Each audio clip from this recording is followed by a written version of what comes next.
ನನ್ನ ಹೆಸರು ರಕ್ಷಿತ್ ಅಂತ. ನಿಮ್ಗೆ ಗೊತ್ತಿರೋಂಗೆ Serval India animal nutrition private limited south India ಮ್ಯಾನೇಜರಾಗಿ ವರ್ಕ್ ಮಾಡ್ತಾಯಿದ್ದೀನಿ. ಈಗ ಮೇಜರಾಗಿ ಬಂದು ಮಿಲ್ಕ್ ರಿಪ್ಲೇಸರ್ ಕಂಪನಿ. ಇದು ಫ್ರಾನ್ಸ್ ಬೇಸ್ಡ್ ಕಂಪ್ನಿ. ಇದು ಪರ್ಯಾಯ ಹಾಲು ಅಂದರೆ ಈ ಕರುಗಳಿಗಾಗಿರ್ಬೋದು, ಕುರಿಮರಿ, ಮೇಕೆ ಮರಿಗಳು, ಹಂದಿ ಮರಿಗಳು ಮತ್ತು ಕುದುರೆಗಳಿಗೆ ಇವಕ್ಕೆಲ್ಲ ಹಾಲು ಪೌಡ್ರ್ ಬರುತ್ತೆ. ನಾವೀಗ ಮೇಜರಾಗಿ ಬಂದು ಹಸು ಕರುಗಳು ಫಾರ್ಮಲ್ಲಿದ್ದೀವಿ. ಈಗ ಪ್ರವೀಣ್ ಸರ್ ಮಾತಾಡಿದ್ರು ಆಗಲೇ, ಅವ್ರು ಹೇಳಿದ್ರು ಯಾವ ಥರ ಯೂಸ್ ಮಾಡ್ತಾಯಿದ್ದಾರೆ ಎಲ್ಲ. ಈಗ ನಾನು ಬಂದುಬಿಟ್ಟು ಮೇಜರಾಗಿ ಯಾವ ಥರ ಕೊಡಬೇಕು ಮತ್ತು ನೀವು ಏನೇನು ಪ್ರಿಕಾಷನ್ ತೊಗೋಬೇಕು, ಅದನ್ನು ಫೀಡಿಂಗ್ ಯಾವ ಥರ, ಅದ್ರ ಜೊತೆಗೆ ಏನು ಫೀಡ್ ಮಾಡಬೇಕು ಅದನ್ನು ನಾನು ಮೇಜರಾಗಿ ಹೇಳ್ತಾ ಹೋಗ್ತೀನಿ. ಈಗ ಮೇಜರಾಗಿ ಹಾಲು ಪರ್ಯಾಯ ಹಾಲು ಅಂತ ಬಂದರೆ ಈಗೇನು ನಿಮಗೆ ಹಸು ಹಾಲು ಬದಲಿಗೆ ಹಾಲು ಪೌಡರ್ನ ನೀರಲ್ಲಿ ಮಿಕ್ಸ್ ಮಾಡಿಕೊಡ್ಬೇಕಾಗುತ್ತೆ. ಮಿಕ್ಸ್ ಮಾಡೋ ಪ್ರೊಸೆಸ್ ಬಂದುಬಿಟ್ಟು 1 ಲೀಟ್ರ್ ನೀರಿಗೆ ಅದು 50 to 55 ಡಿಗ್ರಿ ಟೆಂಪ್ರೇಚರ್ ಇರಬೇಕು. ಅದಕ್ಕೆ 140 ಗ್ರಾಮ್ ಪೌಡ್ರ್ ಹಾಕಬೇಕು. ಆವಾಗ 1 ಲೀಟ್ರ್ 140 ml ಹಾಲಾಗುತ್ತೆ. ಅದೇ ನಿಮಗೆ 1 ಲೀಟ್ರು ಹಾಲನ್ನ ಮಾಡ್ತೀವಿ ಅಂತಂದರೆ 875 mlಗೆ 125 ಗ್ರಾಮ್ ಪೌಡ್ರ್ ಹಾಕಬೇಕು. ಆವಾಗ 1 ಲೀಟ್ರ್ ಹಾಲಾಗುತ್ತೆ. ನಿಮಗೆ ಹಾಲನ್ನ ಏನಕ್ಕೆ ಅದೇ ಥರ ಮಾಡಬೇಕಂದ್ರೆ, ಈಗ ನೀವು ಹಸು ಹಾಲಂತ ತೊಗೊಂಡ್ರೆ 12% ಡ್ರೈ ಮ್ಯಾಟ್ರ್ ಇರುತ್ತೆ. ಅಂದರೆ 125 ಗ್ರಾಮ್ ಡ್ರೈ ಸಿಗುತ್ತೆ ನೀವು ಫುಲ್ಲು ನೀರು ತೆಗೆದ್ರೆ ಅದರಲ್ಲಿ. ಸೊ 125 ಗ್ರಾಮ್ ಅಂದರೆ 12.5% ಡ್ರೈ ಮ್ಯಾಟ್ರ್ ಹಾಕಬೇಕು. ಅದಕ್ಕೋಸ್ಕರ ಇದು ಫಾರ್ಮುಲೇಷನ್ ಮಾಡ್ತಾ ಇರೋದು. ನೀವು ಅದನ್ನೇ ಮಿಕ್ಸ್ ಮಾಡ್ಕೊಡೋದ್ರಿಂದ ನಿಮಗೆ ಏನಾಗುತ್ತೆ ಅಂದರೆ, ಈಗ ಹಸು ಹಾಲು ಕೊಟ್ಟಾಗ ಏನಾಗುತ್ತೆ ನಿಮಗೆ ಗೊತ್ತಿರುತ್ತೆ, ಈಗ ಬೆಳಿಗ್ಗೆ ಒಂಥರ ಫ್ಯಾಟು SNF ಇರುತ್ತೆ, ಸಂಜೆ ಒಂಥರ ಫ್ಯಾಟ್ SNF ಬರುತ್ತೆ, ಮತ್ತು ನಾಳೆ ಬೆಳಿಗ್ಗೆ ಒಂಥರ ಫ್ಯಾಟ್. ಅವಾಗ ಏನಾಗುತ್ತೆ, ನೀವು ಕರುಕುಳಿಗೆ ಕೊಟ್ಟಾಗ ನ್ಯೂಟ್ರಿಷನ್ ಲೆವೆಲ್ ಚೇಂಜ್ ಆಗ್ತಾ ಇರುತ್ತೆ. ಅದೇ ನಿಮಗೆ ಹಾಲು ಪೌಡ್ರಲ್ಲಿ ಕೊಟ್ಟಾಗ ಸೇಮ್ ನ್ಯೂಟ್ರಿಷನ್ ಲೆವೆಲ್ ಇರುತ್ತೆ. ಅಂದರೆ ನೀವು ಈಗ 90 ದಿನ ಪ್ಲ್ಯಾನ್ ಕೊಡ್ತಾಯಿದ್ದೀರಾ, 90 ದಿನವೂ ಸೇಮ್ ಅಮೌಂಟ್ ಆಫ್ ನೀವು ಎಷ್ಟು ಫೀಡ್ 2 ಲೀಟ್ರ್ ಕೊಟ್ಟಿದ್ದೀರಾ ಒಂದು ಟೈಮಿಗೆ ಅಂದರೆ ಸೇಮ್ ನ್ಯೂಟ್ರಿಷನ್ ಲೆವೆಲ್ ಸಿಗ್ತಾ ಹೋಗುತ್ತೆ. ಅದೇ ನೀವು ಹಸು ಹಾಲು ಕೊಟ್ಟಾಗ ಏನಾಗುತ್ತೆ, ನೀವು different level of fat SNF change ಆಗ್ತಿರುತ್ತೆ. ಆಮೇಲೆ ಹಸು ಈಗ ಹೊರಗಡೆ ಮೇಯ್ದಿದ್ದ ದಿನ ಒಂಥರ ಕೊಡುತ್ತೆ. ಕೆಲವ್ರಿಗೆ ಸ್ಟಾಲ್ ಫೀಡಿಂಗ್ ಮಾಡ್ತಿದ್ದೀರಾ, ನೀವು ಮಾಡೋ ಫೀಡಿಂಗ್ ಮೇಲೆ ಡಿಪೆಂಡ್ ಆಗುತ್ತೆ. ಒಂದಿನ ನೀವು ಡಿಫ್ರೆಂಟ್ ಮಾಡಿದ್ರಿ ಫೀಡಿಂಗಲ್ಲಿ, ಅದು ನಿಮಗೆ ಕರುಗಳ ಮೇಲೆ ಗ್ರೋತಲ್ಲಿ ಎಫೆಕ್ಟ್ ಆಗ್ತಾ ಹೋಗುತ್ತೆ. ಆಮೇಲೆ ಈಗ ಹಸುಗಳಿಗೆ ಆಂಟಿಬಯೋಟಿಕ್ ಹಾಕಿದ್ದೀರಾ ಅಂದ್ಕೊಳ್ಳಿ, ಅದು ಗ್ರೋತ್ ಕಂಟ್ರೋಲ್ ಅಂದರೆ ಡೌನ್ ಮಾಡಾಕುತ್ತೆ ಕರುಗಳಲ್ಲಿ. ಕಾಂಪೌಂಡಿಂಗ್ ಆದಾಗ ಏನಾಗುತ್ತೆ, ನೆಕ್ಸ್ಟ್ ಆಂಟಿಡೋಟ್ ಹಾಕಿದಾಗ ಅದು ವರ್ಕ್ ಆಗದೇ ಇರ್ಬೋದು. ಕರುಗಳಲ್ಲಿ ದೊಡ್ಡವಾದಾಗ ಬೇರೆ ಏನಾದರೂ ನೀವು ಆಂಟಿಡೋಟ್ ಹಾಕ್ಬೇಕಾಗಿ ಬಂದಾಗ ಅದು ವರ್ಕ್ ಆಗೋಲ್ಲ, ಆ ಥರನೂ ಚಾನ್ಸಸ್ ಇರುತ್ತೆ. ಮತ್ತು ಇನ್ನೊಂದು ಕೆತ್ಲುಬೋ ಪ್ರಾಬ್ಲಮ್ ಅಂತ ಏನಿದೆ, ಅದು ನಿಮಗೆ ಹಾಲಲ್ಲಿ ಟ್ರಾನ್ಸ್ಫರ್ ಆಗೋ ಚಾನ್ಸಸ್ ಜಾಸ್ತಿ ಇರುತ್ತೆ. ಅದು ಕ್ಯಾರಿ ಆಗುತ್ತೆ. ಫಸ್ಟ್ ಕರುನಲ್ಲೇ ನಿಮಗೆ ಮ್ಯಾಕ್ಸಿಮಮ್ ಏನು ಕೆತ್ಲುಬೋ ಪ್ರಾಬ್ಲಮ್ ಬರುತ್ತಲ್ಲ, ಅದನ್ನು ನೀವು ಇದರಲ್ಲಿ ಕಂಟ್ರೋಲ್ ಮಾಡ್ಬೋದು. ಅಂದರೆ ಮಿಲ್ಕ್ ರಿಪ್ಲೇಸರ್ ಯೂಸ್ ಮಾಡೋದ್ರಿಂದ ನೆಕ್ಸ್ಟ್ ಜನ್ರೇಷನಲ್ಲಿ ಕಡಿಮೆ ಆಗ್ತಾ ಹೋಗುತ್ತೆ. ಯಾಕೆಂದರೆ ನೀವು ಅದನ್ನು ಕಂಟ್ರೋಲ್ ಮಾಡಿಬಿಟ್ಟಿದ್ದೀರ, ಕೊಡೋದೇ ಇರೋಲ್ಲ. ಮತ್ತು ನಿಮಗೆ ಆಂಟಿಡೋಟ್ ಕಂಟ್ರೋಲ್ ಆಗುತ್ತೆ. ಆಂಟಿಡೋಟಿಂದ ಏನು ಗ್ರೋತ್ ಕಡಿಮೆ ಆಗುತ್ತೆ ಅದು ಕಂಟ್ರೋಲ್ ಆಗುತ್ತೆ. ಕೆಲವ್ರು ಹೇಳ್ತಾರೆ ಡಯೇರಿಯಾ ಇಶ್ಯೂ ಏನಕ್ಕೆ ಬರುತ್ತೆ ಅಂತ. ಡಯೇರಿಯಾ ಇಶ್ಯೂ ಏನಕ್ಕೆ ಬರುತ್ತೆ ಅಂದರೆ ಸಡನ್ನಾಗಿ ಚೇಂಜ್ ಮಾಡಬಾರ್ದು. ಈಗ ಯಾವುದೇ ಆಗಲಿ ಫುಡ್ನ ಸ್ಲೋ ಆಗಿ ಚೇಂಜ್ ಮಾಡ್ತಾ ಹೋಗ್ಬೇಕು. ಈಗ 5 ದಿನ ನೀವು ಏನು ಗಿಣ್ಣು ಹಾಲು ಕೊಟ್ಟಿರ್ತೀವಿ, ಗಿಣ್ಣು ಹಾಲು ಆದಮೇಲೆ ನಾವು ಮಿಲ್ಕ್ ರಿಪ್ಲೇಸರಿಗೆ ಚೇಂಜ್ ಮಾಡಬೇಕಾದ್ರೆ ಹೆಂಗೆ ಅಂದರೆ, ಫಸ್ಟ್ ಅರ್ಧ ಲೀಟ್ರು, ಆಮೇಲೆ 1 ಲೀಟ್ರು, ಆಮೇಲೆ 1.5 ಲೀಟ್ರು, ಆಮೇಲೆ 2 ಲೀಟ್ರ್ ಕಂಪ್ಲೀಟು. 1 ವಾರ ಚೇಂಜ್ ಮಾಡಬೇಕು. 2 ದಿನ ಅರ್ಧ ಲೀಟ್ರು ಹಸು ಹಾಲು ಜೊತೆನೇ ಕೊಡಬೇಕು. 1.5 ಲೀಟ್ರ್ ಹಸು ಹಾಲು, ಅರ್ಧ ಲೀಟ್ರು ಮಿಲ್ಕ್ ರಿಪ್ಲೇಸರು, ಆಮೇಲೆ 1 ಲೀಟ್ರು, ಆಮೇಲೆ 1.5 ಲೀಟ್ರು, ಅರ್ಧ ಲೀಟ್ರು. ಹಾಲು ಕಡಿಮೆ ಮಾಡ್ತಾ ಬರಬೇಕು, ಮಿಲ್ಕ್ ರಿಪ್ಲೇಸರ್ ಜಾಸ್ತಿ ಮಾಡ್ತಾ ಬರಬೇಕು. 7ನೇ ದಿನಕ್ಕೆ ಪೂರ್ತಿ ರಿಪ್ಲೇಸ್ ಮಾಡಬೇಕು. ಆಮೇಲೆ ನಿಮಗೆ ಇನ್ನೊಂದೇನೆಂದರೆ, ನೀರು ಕೊಡೋಲ್ಲ ಯಾರಾದರೂ ಆಗಲಿ 3 ತಿಂಗಳ ತನಕ ನೀರೇ ಕೊಡೋಲ್ಲ. ಈಗ ಕರುಗಳಲ್ಲಿ ಹೆಂಗೆ ಅಂದರೆ, ಫಸ್ಟ್ ಹುಟ್ಟಿದ ದಿನದಿಂದನೇ ನೀವು ನೀರು ಕೊಡ್ಬೋದು, ನೀರಿಂದ ಹೊಟ್ಟೆ ಹಾಕ್ಕೊಳ್ಳಲ್ಲ. ನಿಮ್ಮ ಮೇಜರ್ ಹೊಟ್ಟೆ ಹಾಕ್ಕೊಳ್ಳೋದು ಏನಕ್ಕಂದರೆ, ಈಗ ಡ್ರೈ ಫೀಡ್ ಕೊಡೋಲ್ಲ ನಾವು. ಅದ್ರ ಬದಲು ಏನು ಮಾಡ್ತೀವಿ, ಹಸಿ ಮೇವು ಕೊಡೋಕ್ಕೆ ಸ್ಟಾರ್ಟ್ ಮಾಡೋದು, ಸೈಲೇಜ್ ಕೊಡೋದು. ಅವಾಗ ಏನಾಗುತ್ತೆ, ಅವಾಗ ಡಯೇರಿಯಾ ಹೊಟ್ಟೆ ಹಾಕ್ಕೊಳ್ಳೋಕ್ಕೆ ಸ್ಟಾರ್ಟ್ ಆಗುತ್ತೆ. ಇನ್ನೂ ರುಮೆನ್ ಡೆವಲಪ್ ಆಗಿರೋಲ್ಲ. ನಿಮಗೆ ರುಮೆನ್ ಡೆವಲಪ್ ಮಾಡಬೇಕು, ಕಾಫ್ ಸ್ಟಾರ್ಟರ್ ಕೊಡಬೇಕು ಮೇಜರಾಗಿ. ನೀವು 5ನೇ ದಿನದಿಂದ ಕಾಫ್ ಸ್ಟಾರ್ಟರ್ ಸ್ಟಾರ್ಟ್ ಮಾಡ್ಬೋದು. 5ನೇ ದಿನದಿಂದ ಸ್ಲೋ ಆಗಿ ಇನ್ಕ್ರೀಸ್ ಮಾಡ್ತಾ ಹೋಗಬೇಕು. 1.5 ತಿಂಗಳು ತನಕ ನೀವು ಅಂದರೆ ಕಾಫ್ ಸ್ಟಾರ್ಟರ್ ಇನ್ಕ್ರೀಸ್ ಮಾಡ್ತಾನೆ ಹೋಗಬೇಕು.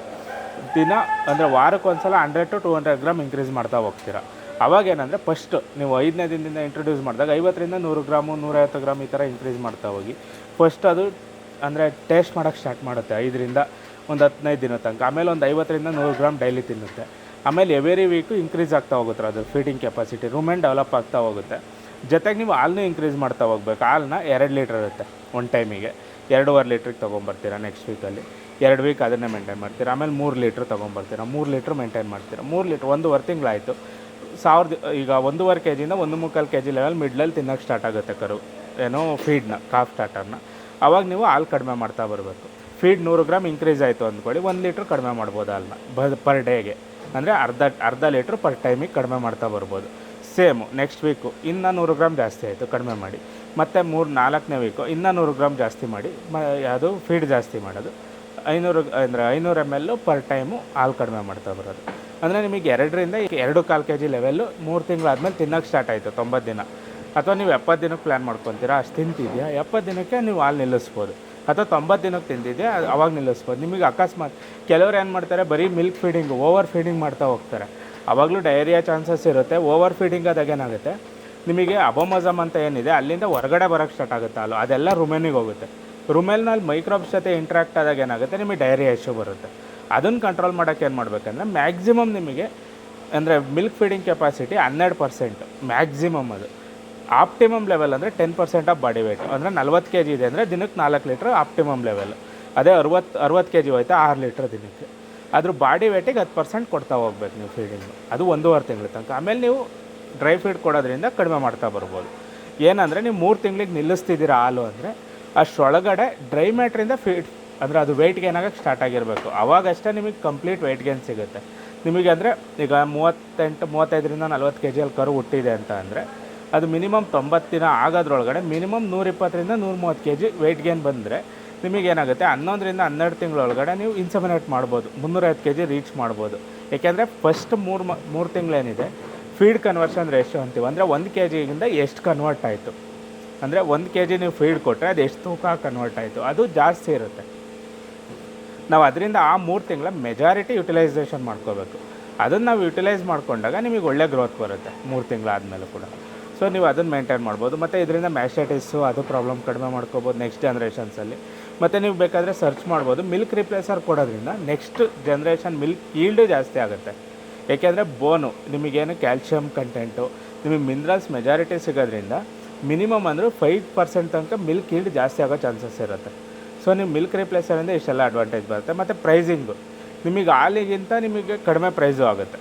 ಮತ್ತು ಮಿಕ್ಸ್ ಮಾಡೋದು ಈಸಿ, ಬಿಸಿನೀರಲ್ಲಿ ಹಾಕ್ಬಿಡು 50ರಿಂದ 55 ಡಿಗ್ರಿ. ನಿಮಗೆ ಏನೋ ಇದರಲ್ಲಿ ಏನಂದರೆ ಬ್ಯಾಕ್ಟೀರಿಯಾ ಇಲ್ಲದೇ ಇರೋ ವಾಟರ್ ಅಂದರೆ RO ವಾಟರು ಅಥವಾ treated water UV treated water use ಮಾಡ್ಕೋಬೇಕಾಗುತ್ತೆ. ಪ್ಲಸ್ ನಿಮಗೆ ಅದು ಫೀಡಿಂಗ್ ಪ್ಲ್ಯಾನು ಚಾರ್ಟಲ್ಲಿರುತ್ತೆ, ಚಾರ್ಟ್ ಯೂಸ್ ಮಾಡಿಕೊಂಡ್ರೆ ಸಾಕು. ಮತ್ತು ಇದ್ರ ಜೊತೆಗೆ ಡಿವರ್ಮಿಂಗ್ ಒಂದು ಪಕ್ಕಾ ಮಾಡಬೇಕಾಗುತ್ತೆ. ಅಂದರೆ ನೀವು ಹುಟ್ಟಿದ 7ನೇ ದಿನಕ್ಕೆ ಮತ್ತು 15 ದಿನ, ಆಮೇಲೆ monthly once up to 1 year ತನಕ ಪ್ರತಿ ಮಂತು ನೀವು ಡಿಫ್ರೆಂಟ್ ಅಂದರೆ ಯಾವುದು ಕಾಂಪೋಸಿಷನ್ ಆಫ್ ಕೆಮಿಕಲ್ಸ್ ಯೂಸ್ ಮಾಡಬೇಕಾಗುತ್ತೆ ಏನಕ್ಕೆ ಮೆಡಿಸನ್ ಆಗಿ. ಅವಾಗ ಯಾಕೆಂದರೆ ಒಂದೇ ಥರ ನೀವು ಈಗ ಯಾವುದು ಫಸ್ಟು 15 ಡೇಸಲ್ಲಿ ಯೂಸ್ ಮಾಡಿದ್ದೆ 1 ಮಂತಲ್ಲಿ ಯೂಸ್ ಮಾಡಿದ್ರೆ ಆಲ್ಮೋಸ್ಟ್ ಸೇಮ್ ಮೆಡಿಸನ್ನಿಗೆ ಆಲ್ಮೋಸ್ಟ್ ಅದಕ್ಕೆ ಏನೋ ರೆಸಿಸ್ಟೆನ್ಸ್ ಬಂದುಬಿಟ್ಟಿರುತ್ತೆ. ಸೊ ಅದು ಕ್ಲಿಯರ್ ಆಗೋಲ್ಲ. ಡಿವರ್ಮಿಂಗ್ ಮಾಡಬೇಕಾದ್ರೆ ಪ್ರತಿ ಸಲನೂ ಡಿಫ್ರೆಂಟ್ ಕಾಂಪೋಸಿಷನ್ ಯೂಸ್ ಮಾಡಿ. ಇವರು ಸುಮಾರು ವರ್ಷದಿಂದನೂ ಈ ಪ್ರಾಡಕ್ಟ್ ಯೂಸ್ ಮಾಡ್ತಿದ್ದಾರೆ. ಈಗ 3 ವರ್ಷದಿಂದ ಯೂಸ್ ಮಾಡ್ತಾ ಇರೋದಿಲ್ಲಿ. ಆಲ್ಮೋಸ್ಟ್ ಈಗ ನೀವು ಅವ್ರ ಸರ್ ಹತ್ರನೂ ಮಾತಾಡಿದ್ರಿ. ಈಗ ಏನಿದೆ ಈಗ ಮ್ಯಾಕ್ಸಿಮಮ್ ಈ ಕರುಗಳೆಲ್ಲ ಹಳೆ ವೀಡಿಯೋಸು ಇದೆ, ಬೇಕಾದರೆ ಈಗ ಅದನ್ನು ನೋಡ್ತೀರಾ. ಈಗ ಇದರಲ್ಲೇ ಬೇಕಾದ್ರೆ ವೀಡಿಯೋದಲ್ಲಿ ನೀವು ನೋಡ್ಬೋದು. ಅದು ಹಳೆ ವೀಡಿಯೋ ಫಸ್ಟ್ ಯಾವ ಥರ ಇದ್ವು ಈಗ ಎಷ್ಟು ಚೇಂಜ್ ಆಗಿದೆ. ಈಗೆಲ್ಲ 13-15 ತಿಂಗಳಲ್ಲೇ ರೇಂಜಲ್ಲಿದೆ. ಈಗ 15 ತಿಂಗಳಲ್ಲೆಲ್ಲ ಪ್ರೆಗ್ನೆನ್ಸಿ ಏಜು ಈಗ 350, 400, 500 kg ತನಕನೂ ಬರುತ್ತೆ ಸರ್. ಈಗ ವೆಯ್ಟ್ ಗೇನ್ ಬರೋಕ್ಕೆ ನೀವು ಮ್ಯಾಕ್ಸಿಮಮ್ ಏನು FCR ಯೂಸ್ ಮಾಡ್ಕೋಬೇಕು. ಫಸ್ಟು ಏನು ಫೀಡ್ ಕನ್ವರ್ಷನ್ ರೇಷಿಯೋ ಅಂತ ಹೇಳೋದ್ವಲ್ಲ, ಅದನ್ನು ಮ್ಯಾಕ್ಸಿಮಮ್ ಯುಟಿಲೈಸ್ ಮಾಡ್ಕೊಂಡಷ್ಟು ನಿಮಗೆ ಗ್ರೋತು ಅಥವಾ ಅದರಿಂದ ಬರೋ ರಿಸಲ್ಟ್ ಚೆನ್ನಾಗಿರುತ್ತೆ. ಈಗ ನಿಮಗೆಲ್ಲ ನೀವು ಏನಾಗುತ್ತೆ, ಈಗ ನಮ್ಮ ರೈತರು ಮ್ಯಾಕ್ಸಿಮಮ್ ಯೂಸ್ ಮಾಡ್ತಾರೋ ಏನು ಮಾಡ್ತಾರೆ, 2 ವರ್ಷ ಆದರೂ ಇನ್ನೂ ಇನ್ಸಮಿನೇಷನ್ ಮಾಡೋಕ್ಕೆ ಏನು ಇದಕ್ಕೆ ಬಂದಿರಲ್ಲ, ವೆಯ್ಟ್ ಗೇನ್ ಬಂದಿರಲ್ಲ. ನಿಮಗೇನು ಮ್ಯಾಕ್ಸಿಮಮ್ ನೀವು ಬೇಕಾದರೆ ರೈತರ ಹತ್ರ ನೋಡ್ಬೋದು 150-200 kgಗೆಲ್ಲ ಇನ್ಸಮಿನೇಟ್ ಮಾಡಿಬಿಡ್ತಾರೆ. ರಿಪ್ರೊಡಕ್ಟಿವ್ ಸಿಸ್ಟಮ್ ಡೆವಲಪ್ ಆಗಿರಲ್ಲ, ಇನ್ನೂ 200 kg ಇರುತ್ತೆ, ಆವಾಗಲೇ ಇನ್ಸಮಿನೇಟ್ ಮಾಡ್ತಾರೆ. ಆವಾಗ ಕರು ಹಾಕ್ಬಿಡುತ್ತೆ. ಕರು ಹಾಕಿದಾಗ ನಿಮಗೆ ಏನಾಗುತ್ತೆ, ಮೆಜಾರಿಟಿ ಕರು ವೀಕ್ ಆಗಿರುತ್ತೆ ಮತ್ತು ಹಸುನೂ ವೀಕ್ ಇರುತ್ತೆ. ನಿಮಗೇನು ಈಗ ಹಸು ಕೆಪಾಸಿಟಿ 40 ಲೀಟ್ರ್ ಪ್ರೊಡಕ್ಷನ್ ಅಂದ್ಕೊಳ್ಳಿ, ಅದು ಬರೋದು 30 ಲೀಟ್ರ್ ಬರೋಲ್ಲ, 20 ಲೀಟ್ರಿಗೆ ಬಂದು ನಿಂತ್ಕೊಳ್ಳುತ್ತೆ. ಯಾಕೆಂದರೆ ಅಂಡರ್ ವೇಟಲ್ಲಿ ನೀವು ಇನ್ಸಮಿನೇಟ್ ಮಾಡಿರ್ತೀರ, 200 kg ಮಾಡಿರ್ತೀರ ಅಂದ್ಕೊಳ್ಳಿ. ಕರು ಹಾಕೋಕ್ಕೆ ಮೆಜಾರಿಟಿ ಎನರ್ಜಿ ಹೋಗಿರುತ್ತೆ ಮತ್ತು ಅದಕ್ಕೆ ವೀಕ್ನೆಸ್ ಸ್ಟಾರ್ಟ್ ಆಗುತ್ತೆ. ನಿಮಗೆ ಮೆಜಾರಿಟಿಗೇನೋ ಕ್ಯಾಲ್ಶಿಯಂ ಫೀವರ್ ಬಂತು, ಮೆಜಾರಿಟಿ ಅದೇ ಥರ ನ್ಯೂಟ್ರಿಷನ್ಸ್ ಲೆವೆಲು ನೀವು ಮ್ಯಾನೇಜ್ ಮಾಡಿರಲ್ಲ, ಬಟ್ ನೀವು ಅಂಡರ್ ವೇಟಲ್ಲಿ ಇನ್ಸಮಿನೇಟ್ ಆಗಿರುತ್ತೆ. ಇದನ್ನೆಲ್ಲ ಮ್ಯಾನೇಜ್ ಮಾಡಬೇಕಂದ್ರೆ ನೀವು ಫೀಡಿಂಗ್ ಫಸ್ಟಿಂದನೇ ಮ್ಯಾನೇಜ್ ಮಾಡ್ಕೋಬೇಕು. ನೀವು ಎಷ್ಟು ಕರುಗಳಲ್ಲಿ ಚೆನ್ನಾಗಿ ಫೀಡ್ ಮಾಡ್ತೀರೋ ನೀವು ಅಷ್ಟೇ ಬೇಗ ಕರುಗಳಲ್ಲಿ ಡೆವಲಪ್ಮೆಂಟು ಸಿಗುತ್ತೆ. ಪ್ಲಸ್ ನೆಕ್ಸ್ಟ್ ಜನ್ರೇಷನಲ್ಲಿ ನೀವು ಮಿಲ್ಕ್ ಪ್ರೊಡಕ್ಷನು ಚೆನ್ನಾಗಿ ಮಾಡ್ಬೋದು.